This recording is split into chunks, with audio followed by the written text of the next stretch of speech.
Bonjour à tous, suite à la vidéo qu'on a réalisée au lac de Rabais avec Jérémy, on va vous monter les différentes mouches qu'on a utilisées et pas que, on va monter aussi quelques autres modèles. Le but de la vidéo c'est de vous montrer évidemment ce qu'on a utilisé, mais de vous montrer aussi les autres types de bobby qui fonctionnent en général. Alors le bobby on peut en faire une multitude de sortes différents, on va essayer de synthétiser un peu les choses et de vous montrer 5 types principaux de bobby. Le premier modèle de bobby qu'on va monter, c'est ce qu'on appelle un blobby. Donc c'est un blob avec 2 yeux de bobby. Ce qu'il faut bien savoir au niveau des bobby, c'est la taille des yeux que vous allez utiliser. Donc par exemple chez Flysen, on a 3 tailles. On a du 4 mm, du 6 et du 8 mm. Ici pour cette mouche, je vais utiliser du 6 parce que je suis sur un hameçon de 8. Alors pour la même mouche, c'est parfois bien d'avoir plusieurs taille d'yeux, parce que, donc, comme je vous l'expliquais, plus il y a de volume de foam, plus ça remontera.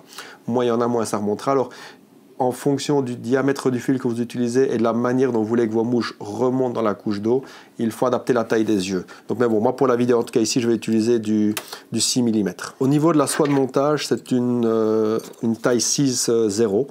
Alors, c'est mieux d'utiliser une soie un peu plus épaisse, voire une soie floss, parce que si vous prenez une soie qui est trop fine, elle aura tendance à couper les yeux. Et comme il est quand même préférable, en général, d'utiliser des yeux un peu plus mous, qui dit plus mou dit plus fragile, et s'ils sont trop fragiles, naturellement, ils vont se couper. Donc, c'est important d'avoir vraiment cette soie de montage un peu plus épaisse.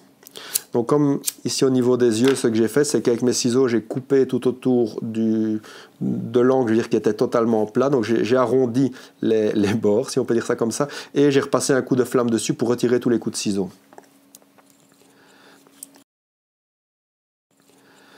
Alors, je viens positionner les yeux. Les 2 premiers tours, il est préférable de ne pas trop les serrer pour ensuite après venir vraiment serrer les yeux sur l'hameçon, de manière aussi à ne pas les couper. Et je vais venir positionner un point de colle pour bien fixer tout. Une fois que j'ai mis la colle en dessous de mes yeux de bobby, je vais réaliser le sous-corps qui ne se verra pas puisqu'en fait il sera en dessous de la chenille Fritz. Donc je vais utiliser 2 couleurs. La première c'est une fluo jaune. Donc, je vais toujours retirer 1,5 cm de fibre pour venir la positionner.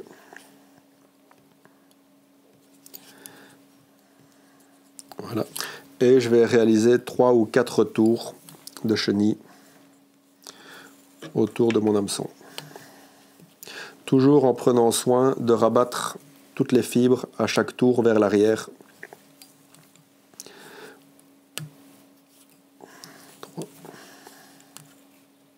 Alors ça, c'est ce qu'on appelle un bobby, donc two tones. C'est-à-dire, bon, comme dit son nom, qui a 2 tons. Donc c'est un rose et orange. Et maintenant, je viens mettre la chenille rose. Donc au niveau des two tones, vous pouvez vraiment varier les 2 couleurs que vous mettez. Moi ici, donc j'ai jaune et rose, mais ce qui fonctionne très bien également, c'est jaune et orange ou orange sunburst. Mais vous pouvez modifier à votre guise les couleurs que vous mettez.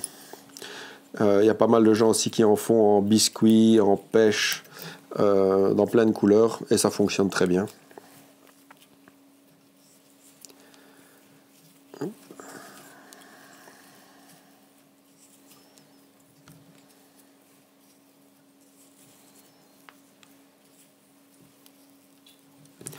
Voilà, je vais venir fixer ma chenille et couper l'excédent. Je l'ai fixé donc sur le bas de la mouche, donc ma chenille Fritz, je l'ai fixée par le bas pour pouvoir vraiment venir couper à ras le surplus de chenille. Faire mon nœud de finition. Voilà. Et à une deuxième reprise, je vais venir remettre une deuxième fois de la colle pour bien fixer tout. Voilà. En fait, ça c'est une mouche qui se monte comme ceci en bobby, mais qui se monte aussi très communément en fab. Donc c'est-à-dire que vous ne mettez pas les yeux de bobby devant, mais vous laissez un morceau de foam à l'arrière. Comme je l'expliquais dans la vidéo, ça aura tendance à beaucoup moins vriller votre ligne. La deuxième mouche qu'on va monter, c'est ce qu'on appelle un minky bobby. Donc ici, je vais le faire en blanc, mais de nouveau, vous pouvez faire plein d'autres couleurs. Le pêche fonctionne bien, l'olive fonctionne bien, il y a pas mal de couleurs qui fonctionnent. Alors ici, je poserai les yeux de bobby en finissant la mouche. Parce que la languette qu'on va utiliser, donc de Minky, c'est du vison, prend pas mal de place et il vaut mieux terminer la mouche avec les yeux que de la commencer. Je vais venir réaliser un corps avec un tinsel perle. Donc ici j'ai pris un tinsel assez large, donc à savoir un taille large. Venir positionner le tinsel sur la mouche.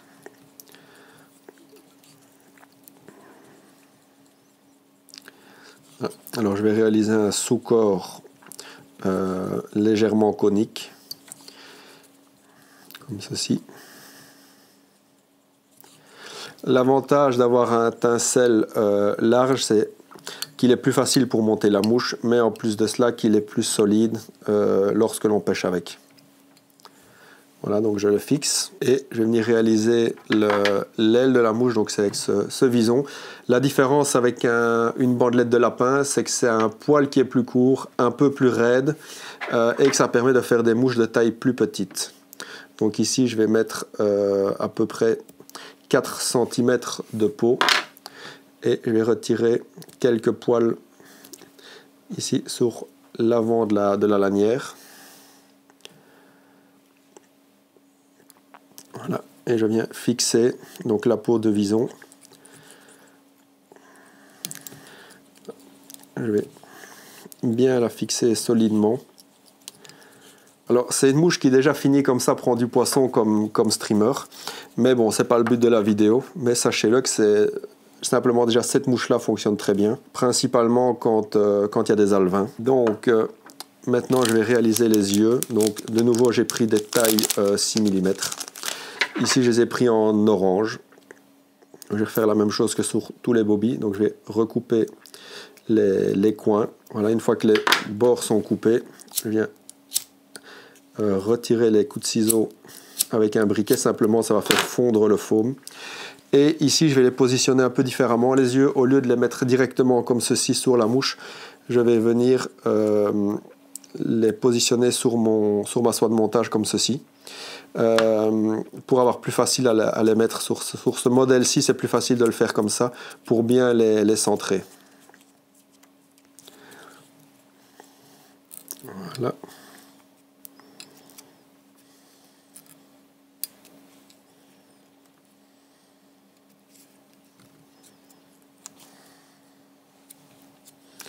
Voilà, voilà. Je vais réaliser mon nœud final. Et je viens de nouveau remettre de la colle en dessous de ma mouche.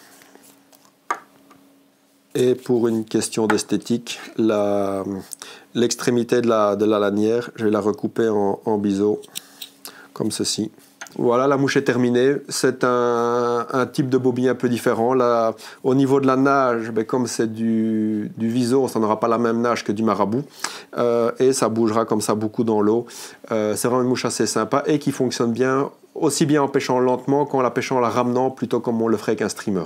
Le troisième modèle de mouche qu'on va monter, c'est un bobby sparkler. Alors vous l'avez vu dans la vidéo en plus grand, ici je vais le faire en plus petit. Donc je garde le même hameçon que pour tous les bobbies que je vais monter ici pour la vidéo, donc qui est le TE35 en taille 8.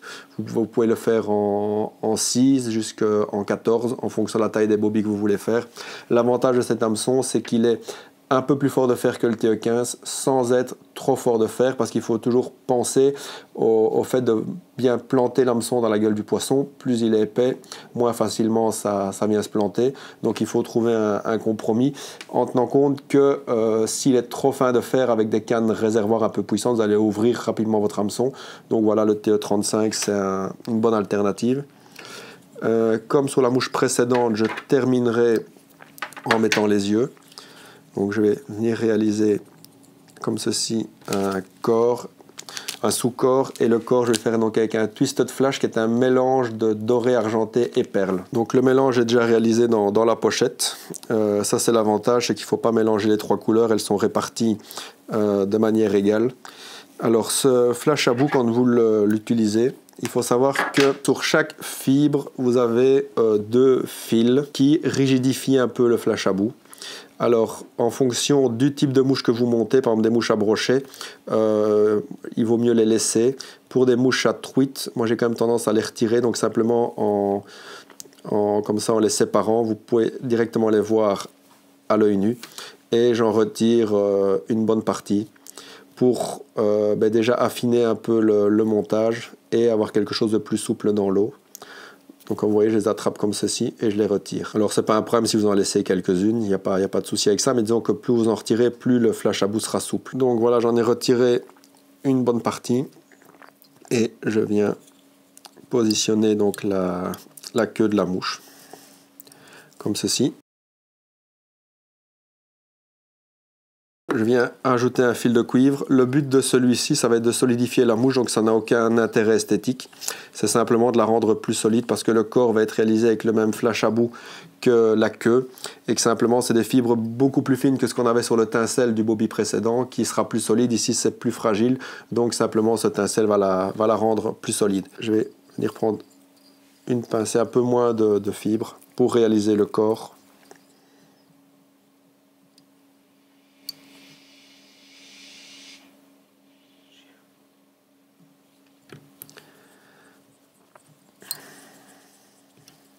Et je vais venir enrouler ce flash à bout directement sur le corps. Je coupe l'excédent et je viens solidifier ma mouche avec ce cuivre, comme ceci. Il me reste à réaliser une aile, donc je vais reprendre une pincée un tout petit peu plus volumineuse que la queue. Au niveau du montage des mouches, c'est vraiment très important d'accorder une grande importance à la quantité de matériaux que vous mettez dans vos mouches parce que la plupart du temps, elles sont trop fournies, beaucoup trop fournies, et donc du coup, elles nagent très mal. C'est important d'avoir des mouches, pas pour toutes, mais pour la plupart, en tout cas naturellement pas sur un blob bobby où là, c'est une mouche très, très, très dense, mais sur des mouches comme ceci, c'est bien d'avoir un peu moins de matériaux pour qu'ils nagent plus. Et alors, je viens réaliser l'aile comme ceci. La longueur de la mouche que vous réalisez dépend totalement de vous. Vous pouvez les faire beaucoup plus longues, genre 7, 8, 10 cm. Ici, je la fais courte volontairement, mais c'est vraiment à vous de faire la taille que vous souhaitez. Je vais venir y ajouter des yeux. Je viens positionner l'œil. Pour bien le mettre, il faut parfois s'y reprendre à plusieurs reprises pour avoir deux yeux de taille équivalente.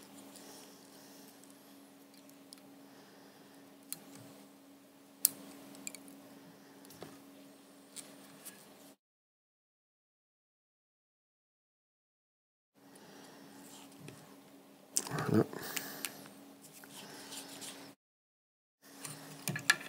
Je viens, pour terminer la mouche, un bon point de super glue en dessous des yeux. Alors ça, c'est des bonnes mouches, des mouches qui fonctionnent toute l'année. Maintenant, elle a un intérêt particulier, comme la mouche précédente en Minky. Au moment où les truites chassent sur des alevins, alors c'est pas partout, il y a principalement sur des poissons ensauvagés, donc de la fario ou des arcs-en-ciel ensauvagés. Au moment où elles chassent dans les alevins, dans les bords, c'est des très bonnes mouches. Mais ça fonctionne aussi toute l'année comme leurre, je veux dire comme streamer ou comme bobby ou peu importe. Ça prend du poisson tout le temps, mais retenez qu'à ces moments spécifiques sur des alevins, c'est vraiment des mouches qui sortent du lot. Pour la quatrième mouche, on va monter un bobby un peu plus petit, donc c'est un taille 10. Ici, je vais, comme sur la première mouche, commencer par les yeux. Donc j'ai toujours des 6 mm. Par contre, je vais couper un morceau de foam un peu plus petit, donc j'ai un peu moins d'1 centimètre. Je viens les positionner sur l'hameçon. Il faut vraiment apporter un soin particulier quand vous mettez les yeux de bobby, à essayer d'avoir autant que possible la même quantité de foam à gauche qu'à droite, de manière à ce que votre bobby remonte de manière égale et ne remonte pas tout penché sur le côté, enfin sur un côté ou sur un autre. Je vais prendre une pincée de marabout noir pour réaliser la queue de la mouche, comme ceci.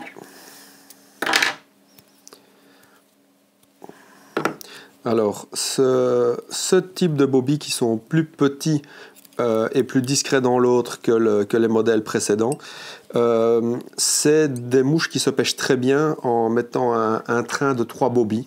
Les autres, la plupart du temps, personnellement, je les utilise plus avec 2 ou 1, mais ça, c'est un avis personnel. Et celui-ci, j'aurais plutôt tendance à en mettre 3, donc à changer les couleurs, à changer les couleurs d'yeux par exemple, mais à faire un train de 3 mouches parce que c'est beaucoup plus discret dans la colonne d'eau par exemple que ce bob ici en comparaison. Donc ça s'apparente plus à des petits streamers, voire en fonction de la taille de la queue que vous allez mettre à des nymphes. Donc vous pouvez rajouter une mouche sur votre bas de ligne. Alors ici au niveau de la queue, je vais la réaliser assez courte. Comme vous voyez, elle fait 2 cm. Et je vais venir faire un corps avec de l'UV Spectra Dubbing de couleur noire. Donc la différence entre le Spectra et l'UV Spectra, c'est que l'UV Spectra a des reflets bleus que l'autre n'a pas.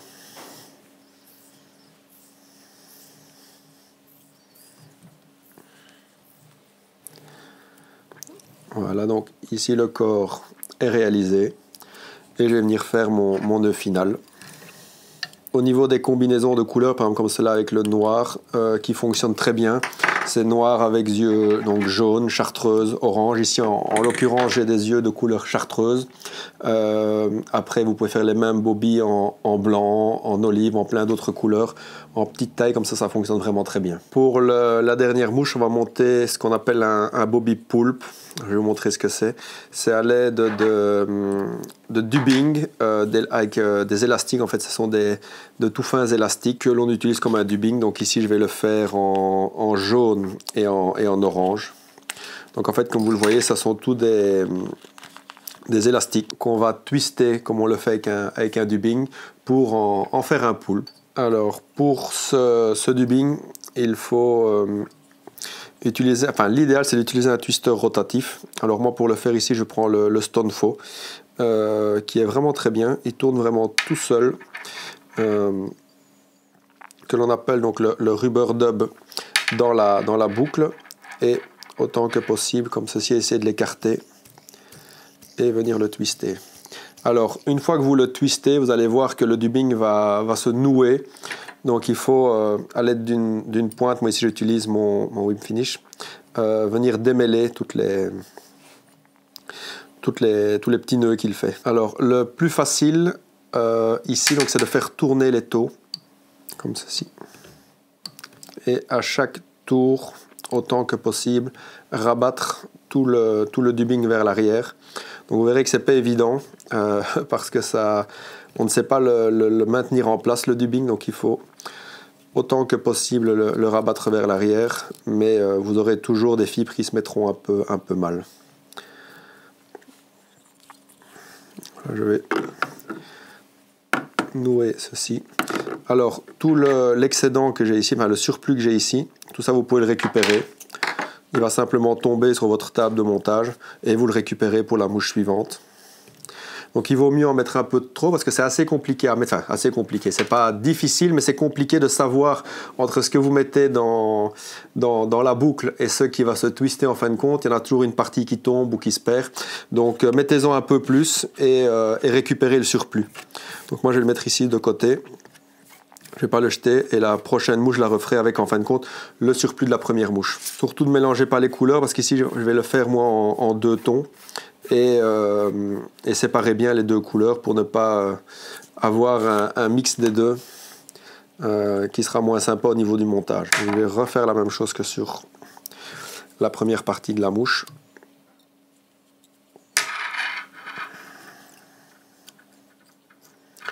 Voici. Et je prends cette fois-ci de l'orange.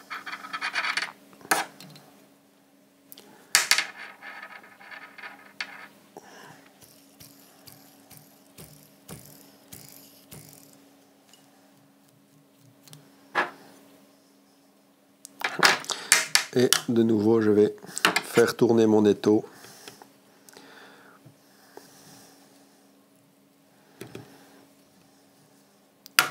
Et venir nouer mon brush.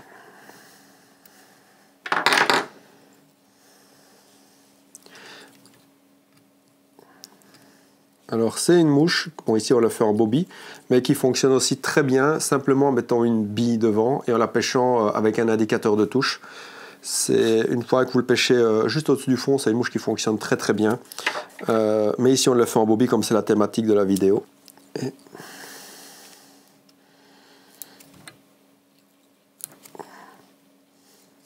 je viens mettre les deux yeux. Vous vous rendez compte au moment du montage de la mouche que bon, toutes les pattes en élastique partent un peu dans tous les sens. Alors pour monter la mouche, c'est pas toujours super évident, surtout si vous êtes maniaque, parce que ça, c'est pas nécessairement le fini d'une mouche qu'on a l'habitude de faire.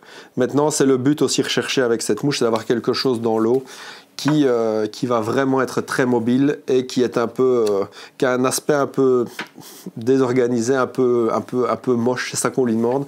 Et en fait, comme les fibres sont très fines, en fait, à chaque tirée ou à chaque contact que vous allez donner, eh bien, tous les élastiques vont bouger dans tous les sens. Notre vidéo de montage Bobby touche à sa fin, j'espère que ça vous servira.